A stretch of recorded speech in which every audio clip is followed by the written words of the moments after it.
Finally, God with us, Revelation.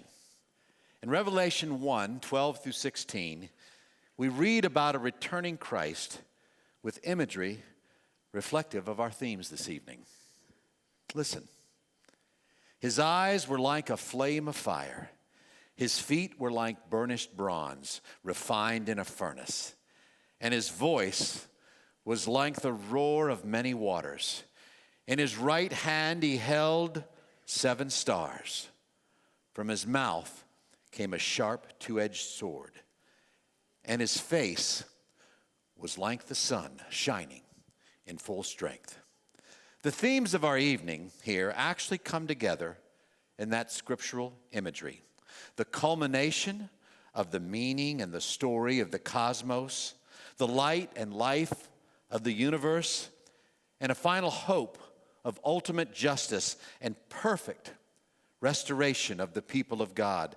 This is the restoration of all creation come together in this image of Christ.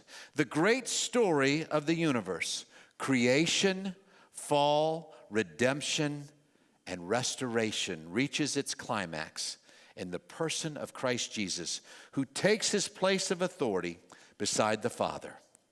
He will now be our joy or our judge, depending on whether we view this Christmas story as a nostalgic, sentimental myth or the beginning of the final chapter of the cosmos. Jesus saw to the bottom of our needs, our sinfulness, our wretchedness, our neediness, and yet he still loved us to the top of the skies and became a vulnerable, helpless, human baby destined for the agony of death on a cross, not just to rescue us, but to adopt us as his sons and daughters in his kingdom of light. It doesn't really make any sense. As Eugene Peterson has written, the conception and birth of Jesus is the surprise of creation. It goes beyond anything we can imagine. Theologians, they try to explain it to us, and we need strong theology in our faith. But we also need some imagination to fully experience this unimaginable act of beautiful love, to even give us a glimmer of understanding.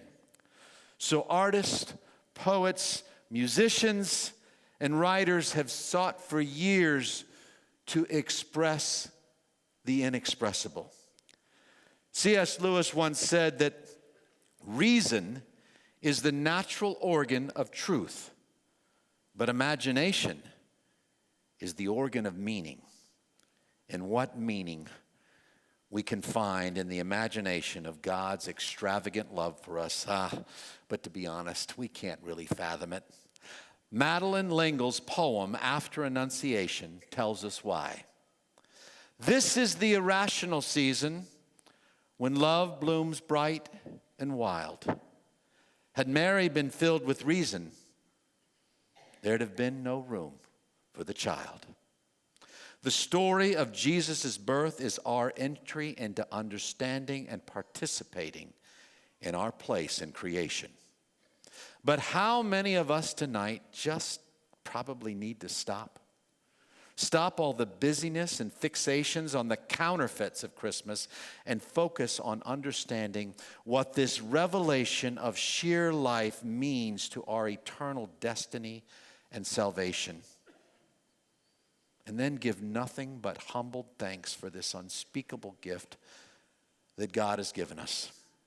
I conclude by reading 2 paraphrased passages from the Message. The first is Colossians 1, 21 through 22, and the second is from 1 John 3.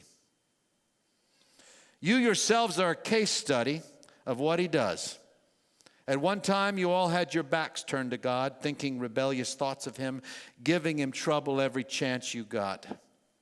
But now, by giving himself completely at the cross, actually dying for you, Christ brought you over to God's side and put your lives together whole and holy in his presence. you don't walk away from a gift like that. See what kind of love the Father has given to us, that we should be called children of God. And so we are. Our prayer tonight is that we would all come see Emmanuel, God with us.